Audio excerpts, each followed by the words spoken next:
প্রস্তাবিত বাজেটে স্বাস্থ্য খাতে যে বরাদ্দ দেওয়া হয়েছে সেটার সর্বোচ্চ ব্যবহার নিশ্চিত করেই কাজ করার চেষ্টা করবে স্বাস্থ্য মন্ত্রণালয়।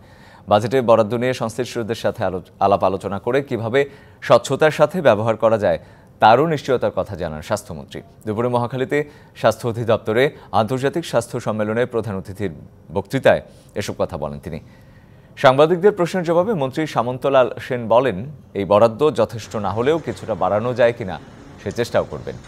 সম্মেলনে বক্তৃতায় স্বাস্থ্যমন্ত্রী বলেন, তৃণমূলে স্বাস্থ্যসেবা নিশ্চিত করতে পারলেই ঢাকায় রোগীদের চাপ কমানো সম্ভব। প্রাথমিক পর্যায়ে স্বাস্থ্যসেবার মান বাড়াতে কমিউনিটি ক্লিনিকগুলোতে চিকিৎসক নিয়োগের পরিকল্পনা রয়েছে বলেও জানান মন্ত্রী। সম্মেলনে স্বাস্থ্য প্রতিমন্ত্রী ডাক্তার রোকেয়া সুলতানা সহ অন্যান্যরা বক্তব্য রাখেন।